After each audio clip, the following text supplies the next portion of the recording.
ભગવાન શ્રી સ્વામિનારાયણના ભક્તરત્નો ભાગ 1 બંધિયાના જાડેજા જેસાજી.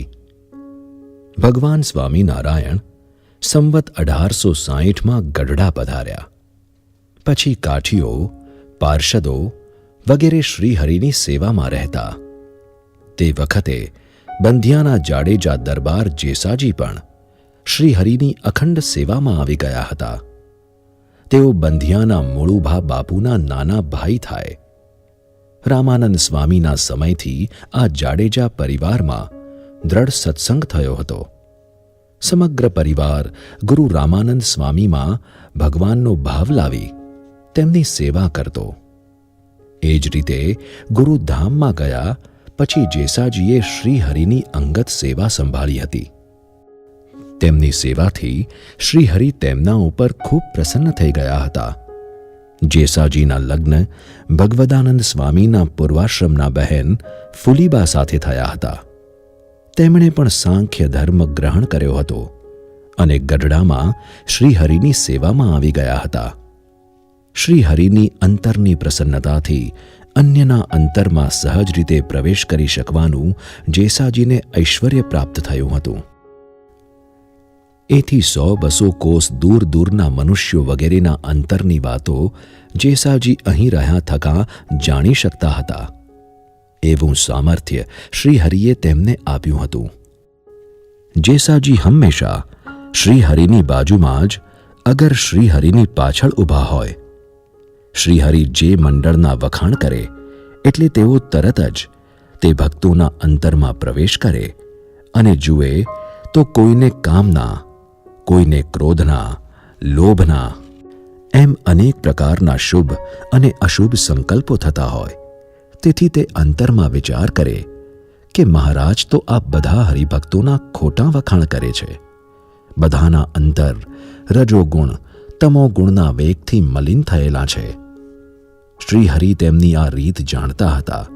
તેથી ઘણીવાર કહેતા પણ ખરા, દરબાર, આ બધા અમારે સંબંધે શુદ્ધ જ છે.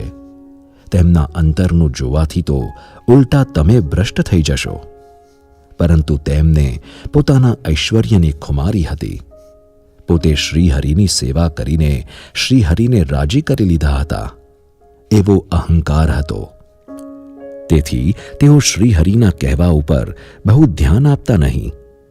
આમ હરિભક્તોના દોષો જોવાથી ધીરે ધીરે જેસાજીનું અંતઃકરણ મલિન થઈ ગયું અને તેમના અંતરમાં ગૃહસ્થાશ્રમ કરવાના સંકલ્પો થવા લાગ્યા. શ્રીહરિની સેવામાંથી તેમનું મન પાછું પડવા માંડ્યું. આમ અભાવ આવવાથી જેસાજીનો જીવ કામાદિક વિષય વાસનાથી આવૃત્ત થઈ ગયો. એકવાર શ્રીહરિ ગઢપુરથી કરિયાણા જતા હતા. શ્રીહરિએ જેસાજીને કહ્યું, ચાલો તમે પણ તૈયાર થાઓ.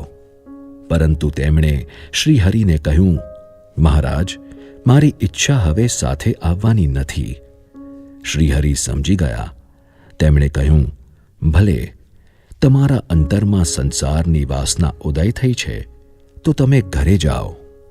એટલે તેમણે તરત જ કહ્યું, મારા પત્નીને આપ આજ્ઞા કરો તો તે મારી સાથે આવે. શ્રીહરિએ કહ્યું, અમારાથી એવી આજ્ઞા તેમને ન થાય. તમને તો સંસારની વાસના ઉદય થઈ છે એટલે તમે અમારા રોક્યા પણ રોકાવાના નથી. પરંતુ તેને તમારી સાથે અંધારા કૂવામાં શા માટે અમારે નાખવા? શ્રીહરિએ જેસાજીને સંસારમાં જવાની આજ્ઞા કરી. ફૂલીબાને પોતાના પતિ દરબાર જેસાજીના પલટાયેલા વિચારોની ખબર પડી. પરંતુ ફૂલીબા તો કૃતનિશ્ચય હતા. તેમણે નક્કી જ કર્યું હતું કે મારે તો સંસારના ઊંડા કૂવામાં હવે પડવું જ નથી. જેસાજી ફૂલીબા પાસે ગયા. તેમને ઘણું સમજાવ્યા, પણ ફૂલીબાએ ના જ કહી દીધી. જેસાજી શ્રીહરિ પાસે પાછા આવ્યા અને શ્રીહરિને કહ્યું, ફૂલીબા તો ના પાડે છે, પરંતુ હું તેને બળજબરીથી લઈ જઈશ. શ્રીહરિ ફક્ત સાંભળી રહ્યા, કંઈ બોલ્યા નહીં. તે વખતે શ્રીહરિ પાસે કપિલેશ્વરાનંદ ઊભા હતા. તેમણે દરબારની બધી હકીકત જાણી લીધી હતી.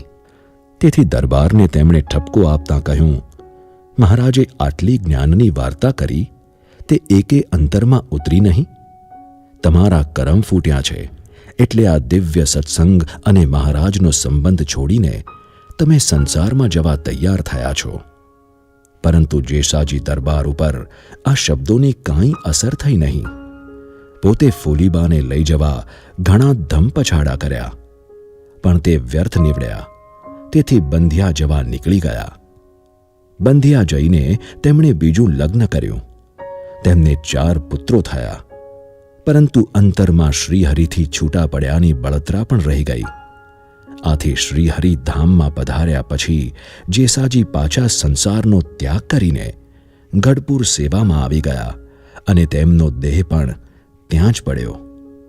આમ શ્રીહરિની અપાર પ્રસન્નતાને લીધે મહા મોટું અલૌકિક સામર્થ્ય જેસાજી પામ્યા હતા. પરંતુ સંતો અને હરિભક્તોના અવગુણ જોયા, તેથી પોતાની સાધના લુપ્ત થઈ ગઈ. સઘળું સામર્થ્ય નાશ પામ્યું. તેઓ ઘણીવાર કહેતા કે કોઈ સાધુ હરિભક્તના અવગુણ તો જોવા જ નહીં. જો અવગુણ જોવાની ટેવ પડે તો પોતાનું પવિત્ર અંતઃકરણ પણ મલિન થઈ જાય છે.